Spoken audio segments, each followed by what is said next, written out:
Hello, and welcome to the Retirement Oasis podcast. This is your host, Steve Martin. Excited to have you guys with us here today. I'm here with my co-host, colleague, and friend, Mel Bond. Hey, Mel. Hello, Steve. Exciting day today. It is. Yeah, we're going to be covering another aspect of designing an ideal retirement, and that's renewal. As you recall, in some previous episodes, we touched on leisure and connections, two aspects of finding fulfillment in retirement or the inner well-being. Next episode, we're going to be covering work. Work is could be critical in retirement, part-time or I should say paid or non-paid. But today we're going to be covering renewal. So I'm excited to touch on that today. And, renewal, Mel, covers the physical, mental, and spiritual health, right? Those three rungs comprise renewal. And you could see there's a lot of meat behind that.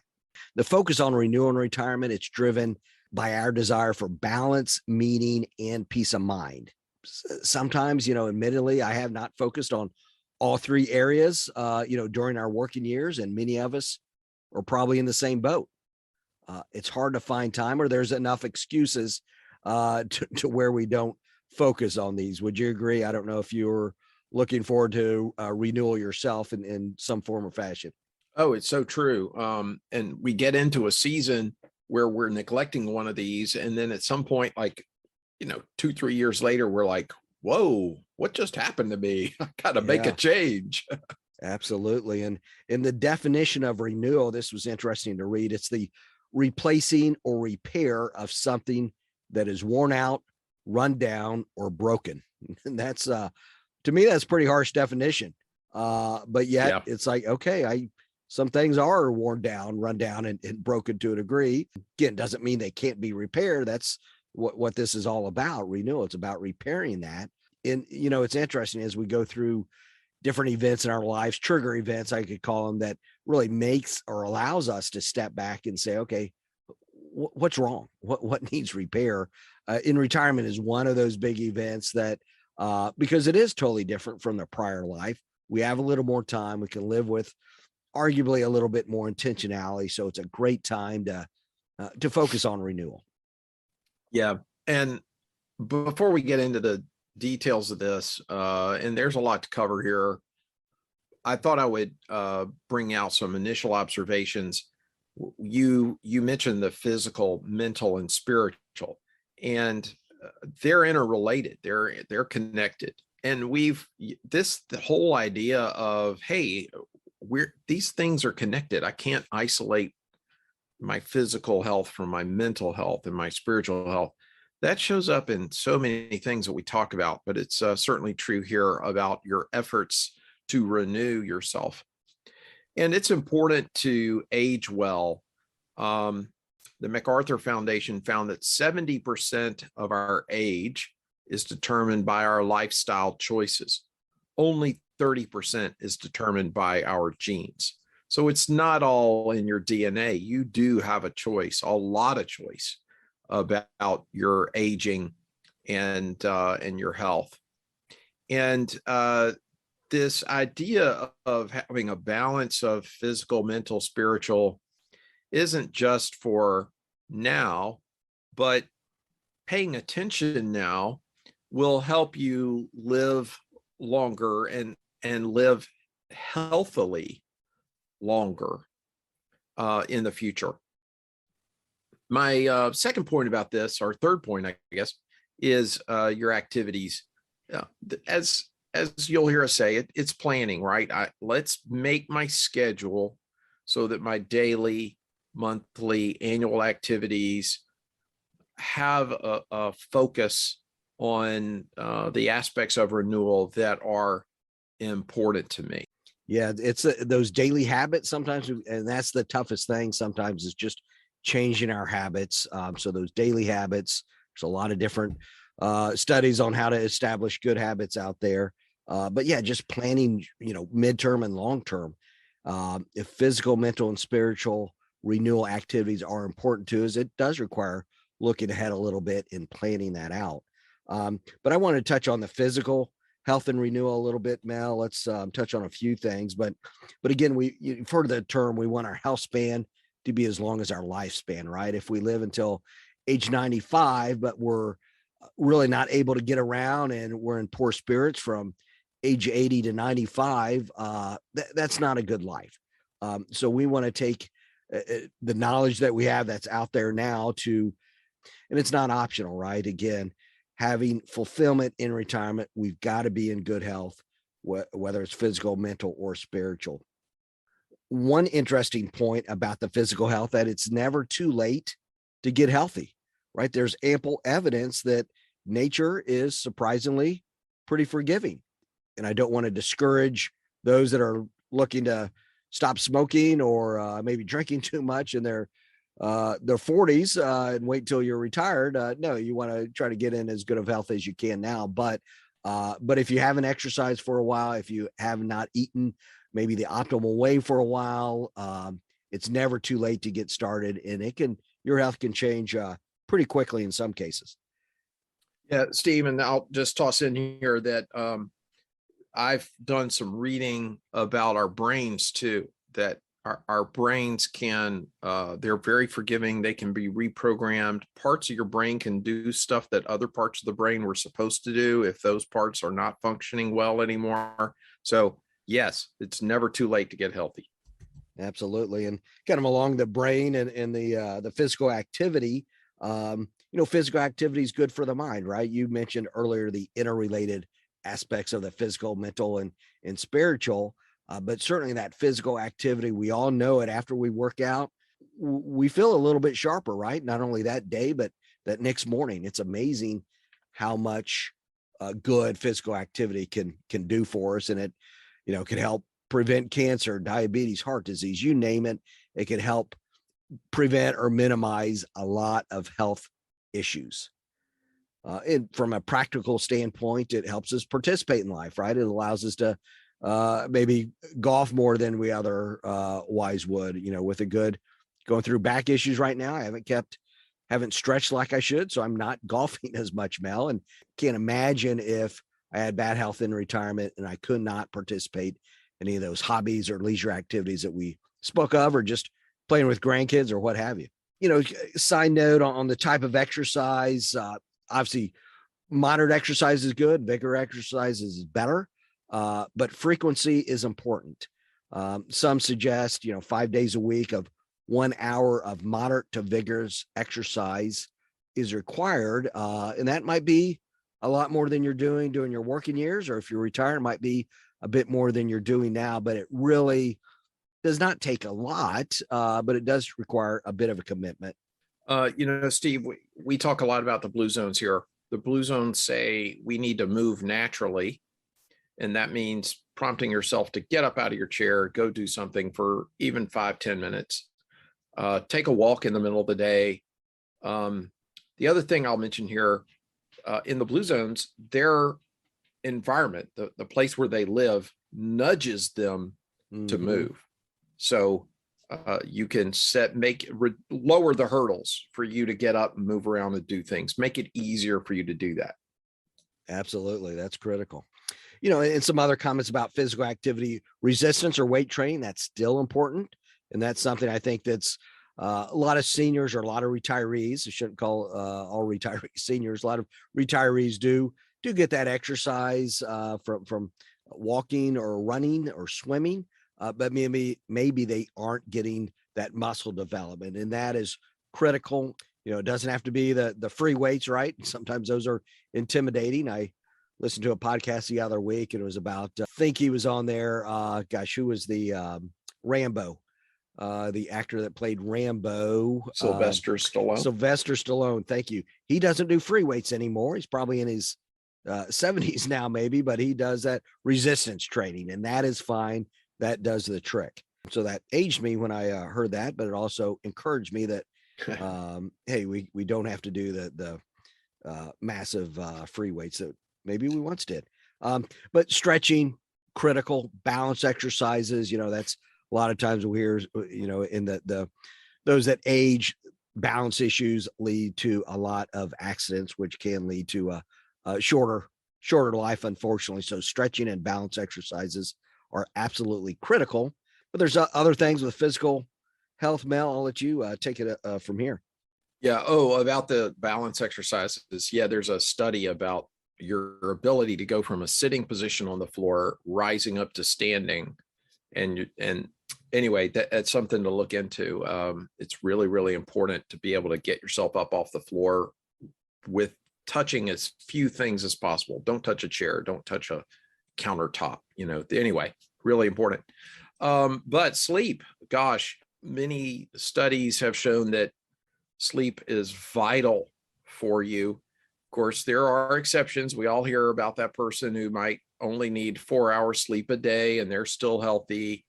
Great. That's an anecdote. That's an exception. Let's stick with the science that says 8 hours a day is preferable.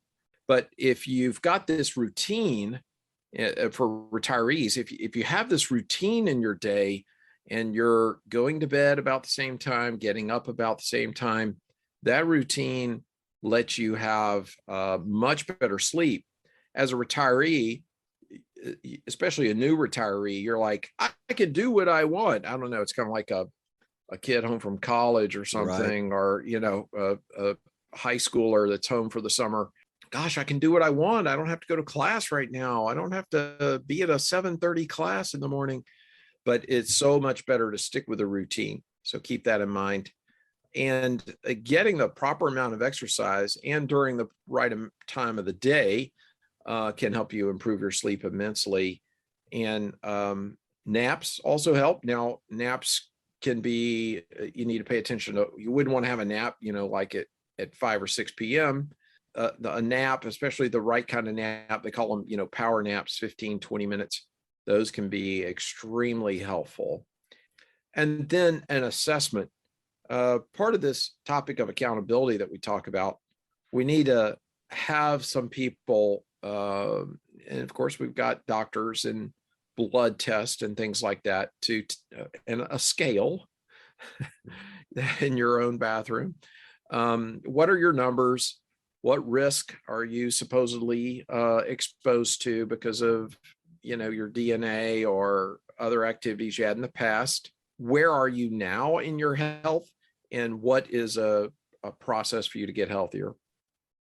How well are you sleeping? Some people take a health journal where they're writing down what they ate and how they feel or what their sleep pattern is. You can keep a journal to help you know where you are now and what you need to do to improve. And Steve, I think you mentioned this, you don't want to improve too fast. Like I ran track and cross country in high school. When I haven't run in a few months, I'm trying to get back to that. I don't immediately go out and try to run 3 miles. My brain tells me, hey, we've run that untold numbers of times. Let's go out and do that. But really my muscles, my joints, I shouldn't do that to myself. I should start by walking. So I've just started walking, mile and a half every day. So slowly getting back to slowly improving your health with the consistency. We talked about these hurdles or these gateways. Join a gym. If you've got a workout room in your apartment or your condo building, get down there, talk to people in a nice way. Of course, they're trying to exercise. They may not want to become best friends, but visit with people and develop some relationships there. If you got some friends in the neighborhood who are trying to get healthy, even if you're only spending a few months with them and you get some encouragement, do that. Oh, what was one of the things you said, Steve? You said, the dude needed to walk. So he put his socks and shoes right next to his bed. So he could, when he got out and got up in the morning, he could literally put on his running shoes and then be halfway ready to get out the door and go for a little walk. Exactly. Yeah. We talked about hobbies as part of our leisure podcast, and there can be a lot of physical activity in your hobbies. So think about incorporating that into your routines.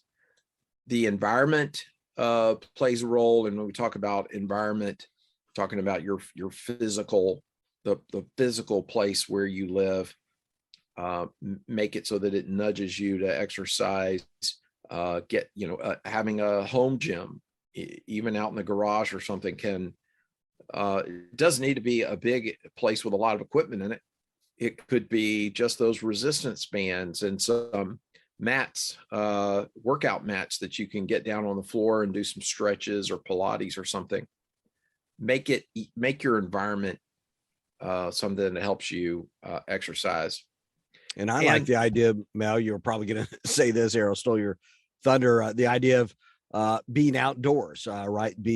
Getting close to parks, or it doesn't have to be, national parks or anything as grandiose as that, but just local parks or state parks. I could see myself choosing where to retire based on that, because working out outdoors does wonders for the mind. So having that kind of environment can be very helpful. Absolutely. Yeah.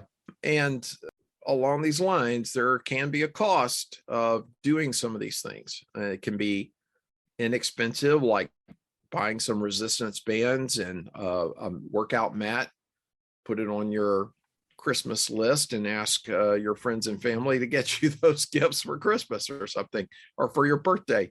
But there can be some cost. Of course, it's expensive to say, like a guy I know, I'm going to run a marathon in every state in the union. And so that can be kind of expensive, but there is a cost to getting physical. And so start with the low cost solutions. But if you need the help, spend the money. Yeah, Mel, we've seen, a lot of clients or other individuals in our lives, they're used to not spending money on certain things, right? I've got to save. When they get to retirement, a lot of them have more money than they need for what their customary lifestyle is. So, if you can, maybe you wouldn't have built a home gym when your kids were, pre-college years and you're trying to save for education and in retirement. But now, what do your finances suggest you can do? So you just got to take a step back and really look at your finances and see what your goals are, and then apply your finances appropriately. Yeah. Now the kids are out of the house, you can convert your bonus room from video games and a cool surround sound to put some workout equipment in the half of the bonus room. But you're right. Yeah, we need to spend the money. And so many of our clients have been frugal. A lot of people who listen to these kind of podcasts, they're pretty frugal anyway. But you're saving money for a purpose. And one of those purposes is being in good physical health. And when we're talking about your environment, the cost of getting physical, that a big decision is, do you stay in your home you're in at retirement or soon after retirement? So when you're thinking about moving, maybe to be closer to family, or, what we've always wanted to go, live in this city or this state, and we want to do that for a few years, whatever your thought is about moving, incorporate in that decision your physical health and your ability to get out and exercise. What am I going to do there to stay in shape? If you want to move to northern Minnesota, you need to learn how to get out and do things in cold weather. Otherwise, you're going to be stuck inside a long, long time. If you're going to move to the Florida Gulf Coast, you need to be comfortable with some humidity and heat. So think about where you're moving and your ability to get out and exercise. Of course, all this needs to be fun. But we talked a little bit earlier about our team, and I should finish up and say, you need some medical professionals who are interested in your health, and your current doctor may not be holistic enough to help you in this area. So try to find some professionals who will help you with your complete health, and not just, I've got a problem and take a pill. So you might need that support around you. Okay, one more thing, Steve, and then I'll let you pick up on the next topic, diet. I have a little quote on a spreadsheet where I track my physical activity that says good health is 80% diet and 20% exercise. So I'm just going to say diet is really important. We could take many podcasts and talk about diet, but we'll just leave it there. Absolutely. Yeah. It could be one of the most important ones. Well, Mel, I'll pick up on mental health. So we covered a lot of aspects of physical health, many more podcast episodes. I'm sure we'll dive deeper into that, but let's look at mental health. Getting proper mental health includes kind of three different areas, I would say. One is you've got to have the proper mindset. There's some underlying beliefs that you should adhere to get proper health. There's some daily activities that you should practice to lead to better mental health. And then there's some practical activities you can do on a daily, weekly, or monthly basis to keep your that brain muscle strong. But before we look at some of those aspects of developing strong mental health, let's look at the benefits, right? We all know this, that right attitude can impact your view on whether or not you're financially secure, your ability to have fun, and your quality of relationships, right? So it's not being financially secure doesn't necessarily mean you have X amount of dollars. It's your view of whether or not you're financially secure. And this is we're throw out a lot of different statistics on this podcast, Mal, but here's one that really stands out. There's some studies that say that those with a positive attitude live an average of 8 years longer than those that don't. Whoa. And it's that attitude, not the physical health. That's the best indicator of successful aging. So that health span kind of could tie closely to that lifespan. So a quality of life goes along with a positive attitude as well. Wow, that's amazing. And we all kind of, I shouldn't say we all, occasionally we'll run across folks that don't have that positive attitude, right? Or many of us don't. Probably all of us could improve in that area, but sometimes we're around those with a really negative attitude. We just got to be aware of that, cognizant of what attitudes are around us and discount them. If you can avoid them, that might be best. But otherwise, try to discount them. Don't let their attitudes seep into your attitude, especially as you get closer to retirement. Oh, wow. That's a big topic right there too. Yeah. So this idea of your mental health and having a positive attitude, there are some underlying beliefs that have been studied along these lines. Dr. Richard Johnson identified 6 factors that he felt lead to mental or psychological wellness. So I'm going to run down these 6. Number 1, belief that I can positively affect my health. So if you tell yourself, oh, I am who I am, I can't do anything about it.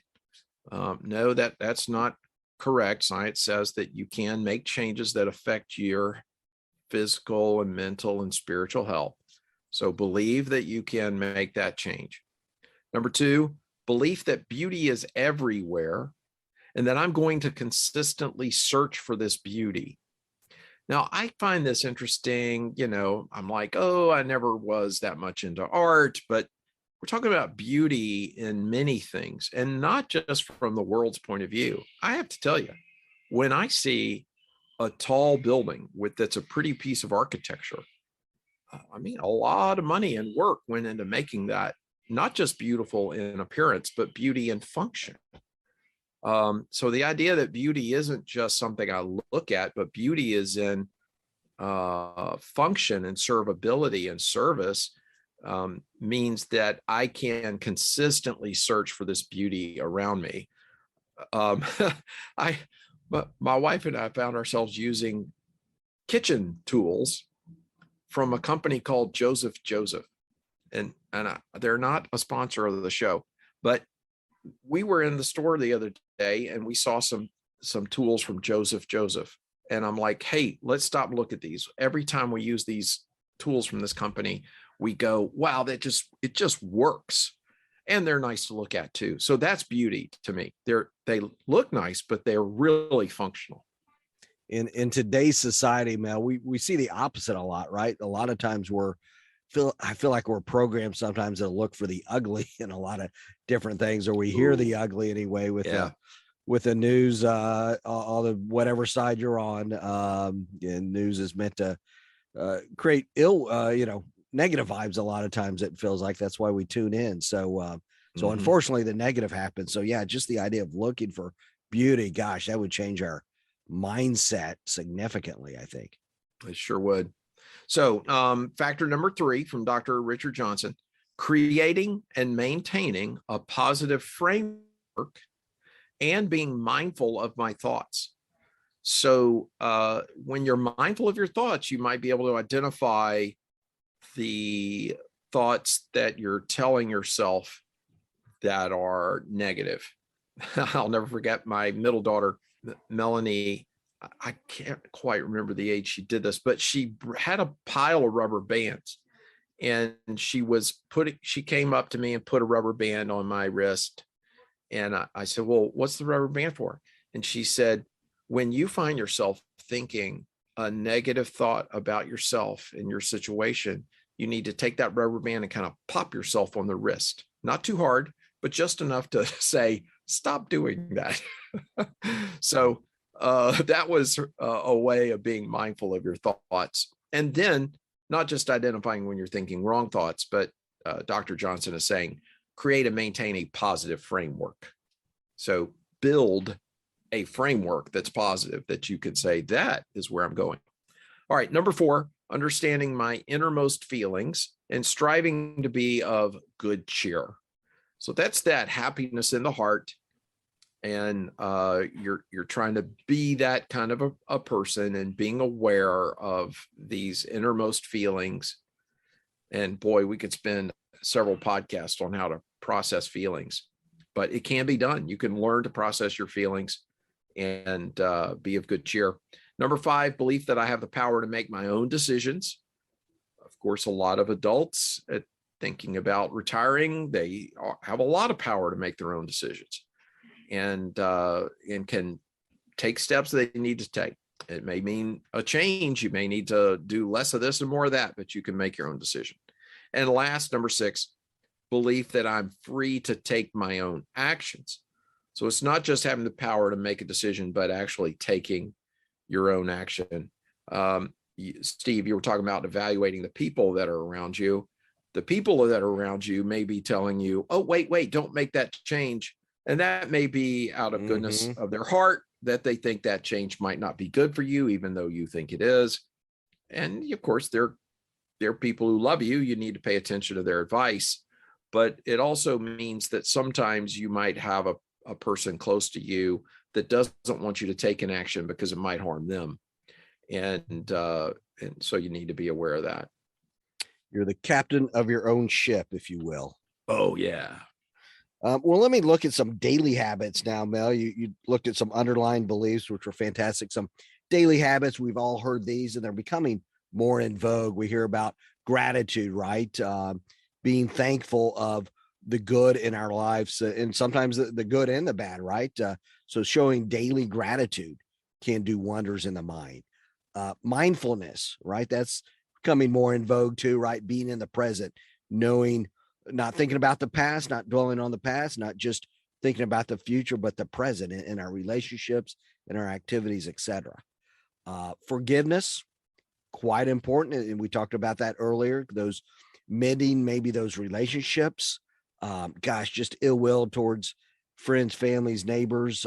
That just is a negative spiraling attitude, if you will, and forgiveness can help overcome those negative relationships.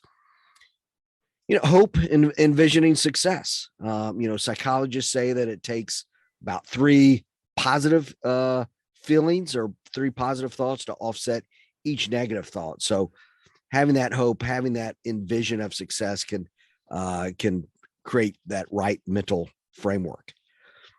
In prayer, that's a daily activity. That includes, pretty much all those things that we just said, thinking about gratitude and hope That's a big part of prayer. So we can, it seems understandable why prayer can really lead to a lot of positive mental benefits. And there's plenty of research on that. Yeah. And so a lot of people may not have grown up in a religious family, but many studies on happiness and fulfillment say that having faith is extremely positive for you, believing in a power greater than yourself. And we'll cover that here in just a bit. Okay. Let's talk about how we keep our brain sharp, how we can renew our mind. The brain it's active, it's connected, it can be reprogrammed. It needs regular exercise so that it doesn't atrophy. And there can be a physical limit on our bodies as far as being in top physical shape. We don't know very many professional football players in their 50s and 60s. And so different sports have limits as far as your body's ability to continue to do that at a certain level. But our brains are different. Despite the beliefs and the studies we hear about mental decline in old age, studies confirm that our brains can pretty much stay sharp as long as it's active. So it's worth, your brain will respond positively to your effort to keep it sharp. So how do we keep our brain strong and sharp? There are short-term daily activities you can do. There's also ongoing projects you can do. Once again, there are many apps that you can put on your phone or tablet that will help you do daily mental exercise to help keep your brain strong. So that is certainly one way to do it. Lifelong learning, I don't know, I've heard a lot about this over the years, and it can be self-study. We talked, I think maybe in the last podcast, about learning a language, those kinds of things. You could actually take courses at a local community college, or sometimes a community center will have classes. The nice thing about going to actual classes is that you're going to, usually those are fairly local.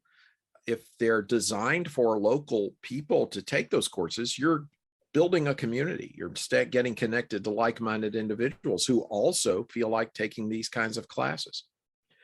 So your learning can be part of your hobbies, learning a new instrument, learning a language. There are activities that will help lead you to learning. There's this program I think is interesting. It's a play on words here, Road Scholar, not RHODES, Rhodes Scholar. This is Road Scholar, like out on the road.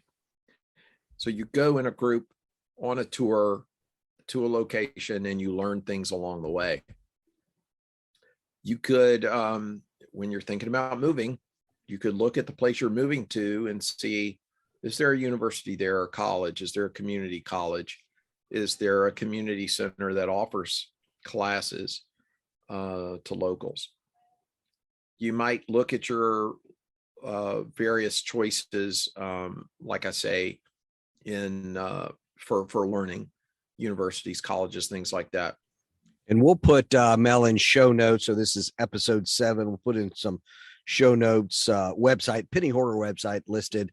Had a good list of, in all 50 states, different options of learning at universities. So that's an interesting list. We'll include that in the show notes. Well, yes, thanks. And along those lines, of course, you can go to YouTube and find untold numbers of videos on different topics. There's apps and websites, onedayu.com, thegreatcourses.com, master classes, all kinds of ways now for you to learn various topics. And yeah, go ahead. No, I was going to say that the great courses, I don't know if you've seen that, but that can be free through a lot of public libraries. You get it through your various apps, or, through through your TV, through the apps, Roku or what have you. So great courses there. Just signed my parents up for that, and unlimited learning with a lot of great teachers, if you will, sometimes professors. Yeah, it's cool. Now, when you take a class, with a spouse or friend, you're not only learning, but you're spending time with them. And as I said, you look around the class and say, well, all these people were interested in learning this topic just like me. So maybe I've got some other things in common with them. Maybe we should go out and get some ice cream after class, or meet for lunch before class, and get to know some of those people who are in that class with you. Another way to keep your brain sharp, playing games that have a mental element with them. As much as I would like to learn to play darts, well, I'll probably get more mental exercise if I went back and started playing chess again. And playing games, of course, involves other people, so you get that aspect of it. The options on the games that you can play are just unbelievable. There's coffee shops and that have a game section sometimes in the back with a pile of dozens and dozens of games to play.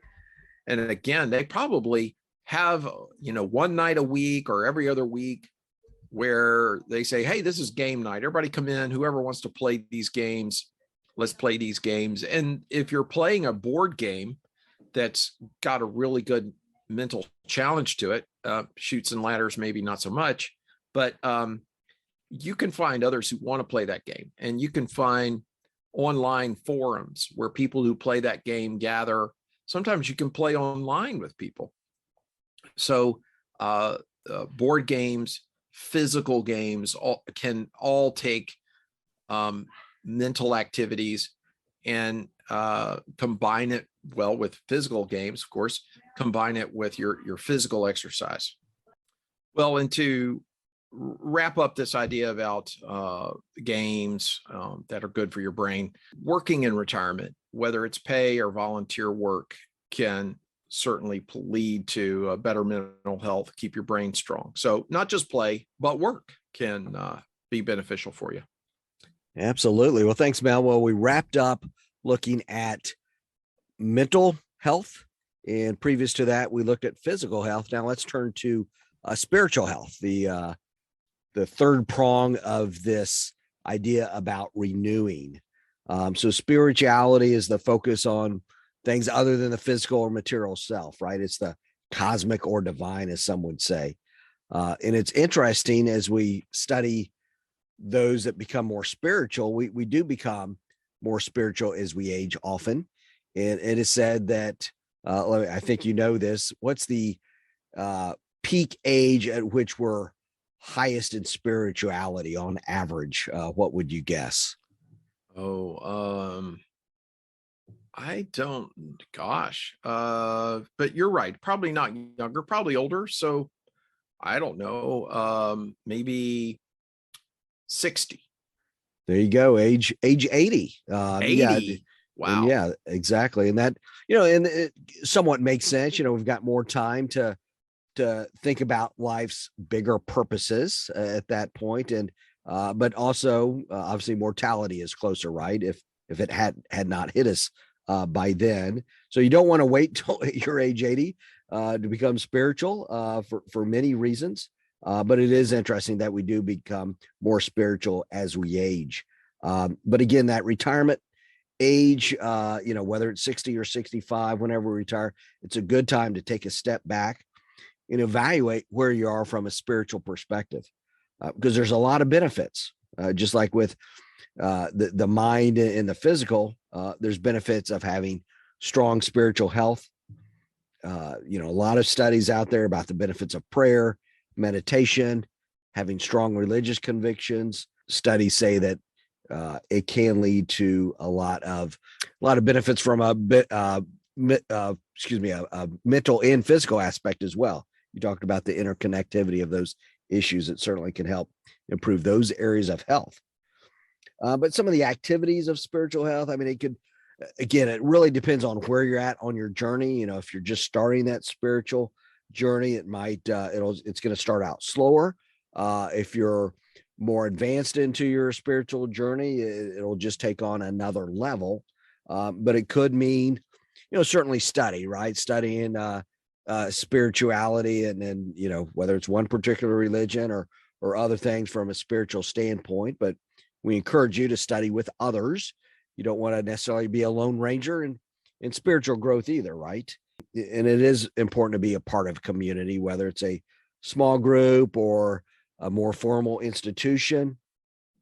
Having those connections in your spiritual growth are important to maybe get the right information, but also that encouragement that you might need along your journey.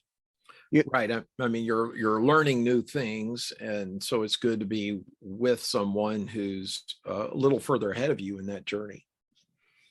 In other faiths too, stress serving others, right? That's a big part of, I know, the Christian faith, to serve others, and there's ample evidence of the benefits that we get when we serve others. So that's a huge aspect of many retirees' activities, and it does not necessarily need to be through a religious organization necessarily, but serving others is part of our spiritual health. Yeah, I'm thinking about the client who said, well, I'm preparing later this summer to go overseas for a year on a missions trip, essentially working in a missions office for a year in another country halfway around the world. So serving others, involved around her church and her spirituality, and yet there's adventure and different food and things like that as well. So it's sounds like a great trip. When you're talking about health, anything spiritual, physical, mental, there are daily and weekly activities. There's regular activities that you take part in to develop and maintain what's important to you. So when you're thinking about retirement, there might be a change in your schedule so that you can realign your time and tie with your priorities. And in addition to a daily or weekly activity, there can also be maybe more irregular activity, some kind of retreat, a place where you get away and are less distracted by your daily life and focus on the spiritual journey that you're going on. And that can be a good way to start out in retirement, is find some retreats and conferences and things to go on to help you kind of kickstart this. Some other thoughts about spirituality and renewal. You've got someone who's important to you, your spouse or partner. And of course, your spiritual growth is a very personal journey, and their spiritual growth is a personal journey. Maybe, hopefully, the two of you share that belief and that desire. But it's good to understand that you may want to pursue something, and your spouse or partner may not be quite as excited about it or interested in it as you are. So you may need to kind of participate in some activities by yourself, maintaining your good relationship, but still developing this spiritual side of your life. Of course, your relationship is going to be stronger if the two of you can share that journey together. Another thought is to put the past behind you. So it's very common that someone had some kind of bad experience with a person of faith in the past. And so it's important for our own health to put behind us bad experiences like that.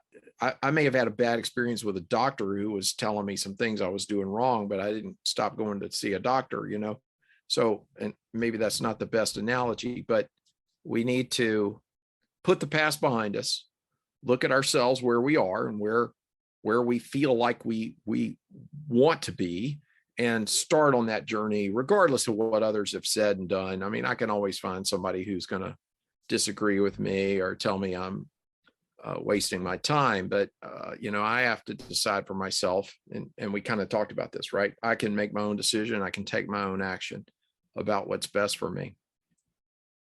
And our physical health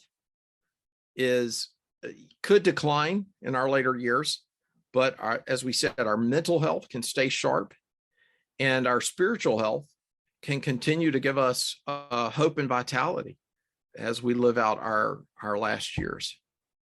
So this approach, this desire to have a stronger spiritual health will probably help you have a good life the rest of your life. I do think spirituality is an area that can make a huge difference in fulfillment during the retirement years. And we have heard that from many, many people that we've worked with. We've used different surveys over the years with clients to talk about life satisfaction.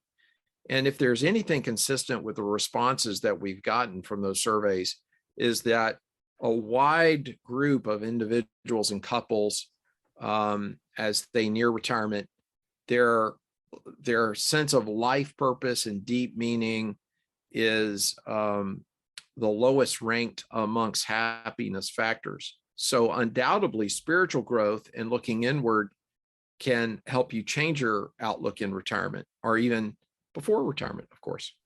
Absolutely. Well, thanks for that wrap up of the importance of spirituality. Yeah, and it's never too early to start, right, with any of these aspects of renewal, and especially spirituality. And we've looked at, 3 different areas again of renewal: physical, mental, and spiritual. They can all make a huge difference in your fulfillment, both in retirement and pre-retirement.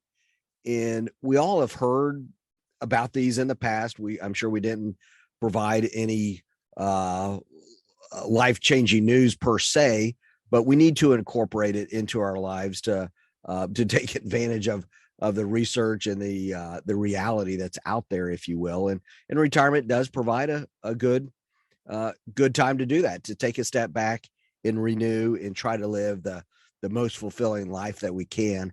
And renewal is a huge aspect of that. So next week, Mel, I think we're going to cover our final area of designing our ideal retirement, kind of the final domain, if you will, of fulfillment, and that's work. And again, you might say work in retirement. Absolutely. It's a growing trend. You may not be working 60 hours or 40 hours, but there are a lot of benefits to work. We'll cover that in the next episode. But for now, thanks again for tuning in to this episode of the Retirement Oasis.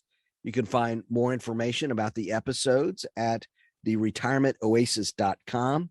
We'll provide a few additional links to some resources there.